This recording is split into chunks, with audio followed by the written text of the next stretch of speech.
Hello guys. Good morning. Today I'm going to discuss about the IMSBC code.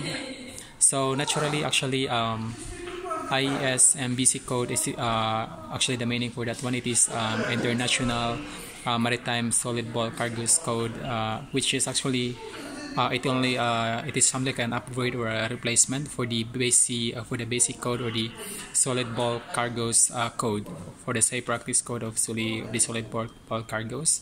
So what happened here is that the purpose the primary aim of this basic code is that it is to facilitate the safe stowage and shipment of the solid bulk cargoes by providing information on the dangers associated with the shipment of certain types of solid bulk cargoes and instructions on the procedures and to be adopted by the shipment of the solid bulk cargoes in the containment. So this IMSBC codes, guys, is that we can see all the details, the information about this, what type of cargoes that we are handling on board, and what are the safety precautions that we can do to avoid any accident or any accident or damage that could happen either to us or the ship or to the environment. Okay, so that is the main purpose. So we can see all the information and is to on how to properly store those cargoes in our ships. So that one.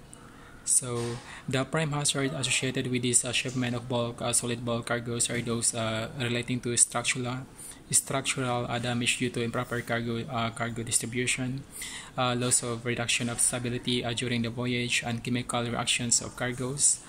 And therefore, the primary aim to the IMSBC code is to facilitate the safe stowage and shipment of these solid bulk cargoes by providing information of the dangers associated with the shipment in certain types of solids. So, yep, as stated here, they gave us they gave us the best idea on how to properly store the cargoes in our ship so that it could not affect the stability of the vessel during the voyage, and we can also avoid any chemical reactions to our cargoes.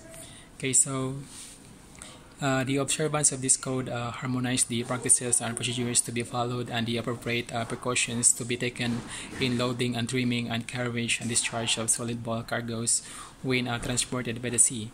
So ensuring compliance with the mandatory provision of as of the SOLAS Convention. Okay, so guys, there actually the IMSBC code actually it is categorized in three parts. So we have the Group A, the Group B, and the Group C.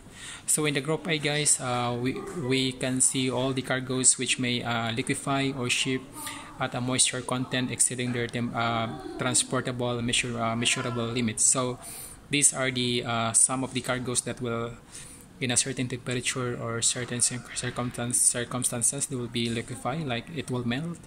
So one example for this one, that would be the nickel ore. So there are some instances that during the excess or high temperature, this type of cargo it will liquefy on board the vessel. And the other also one here is that the coal. So coal also can actually be liquefied at a certain temperature or degrees. And another example for this one is also sugar. We have sugar. What are the others? Any type of cargo that will liquefy at a certain circumstances or heat. So the second type or the second group of the IMSBC code, that would be the Group B. So for the Group B, guys, cargoes which possess a chemical hazard which could give rise to a dangerous situation on board the ship. So this is all about the dangerous goods that we have on board the vessel, so that could have a chemical hazard not just to us but also to our environment.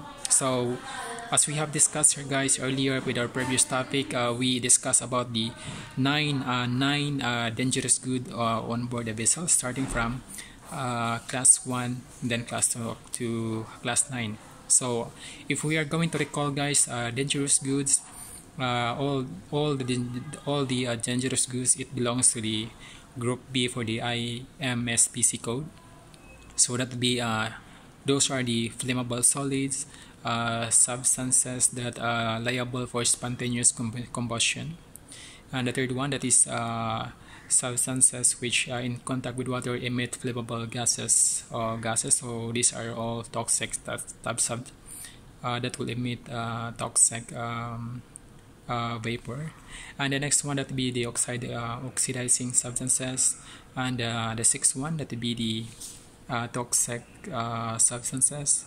And the seventh, that would be the radioactive materials. And the eighth, that would be the corrosive substances. And the ninth, then the last one, that would be the miscellaneous dangerous substances and articles.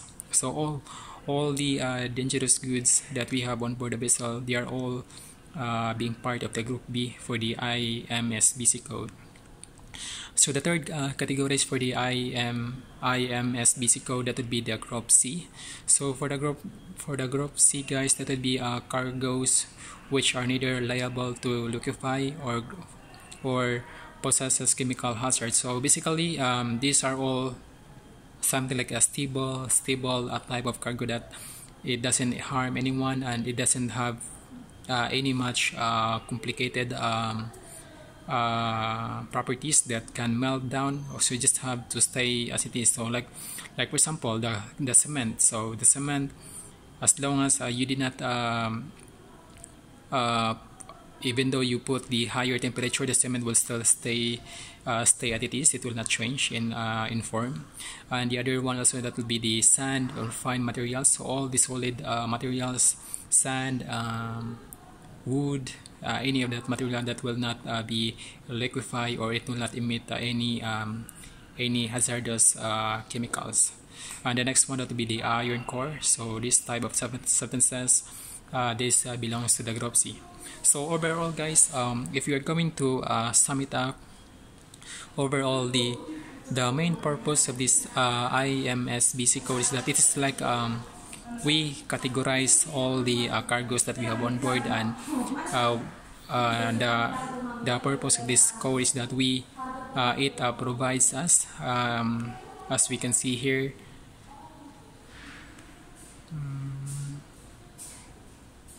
so it provides or help us to facilitate the safe stowage and shipment of the solid cargoes by providing information about the dangers associated with the shipment of the certain types of solid bulk cargoes. So they can they're just something like assisting us what is the proper way of storing those devices and how to handle them to avoid any chemical reactions or any accident on board.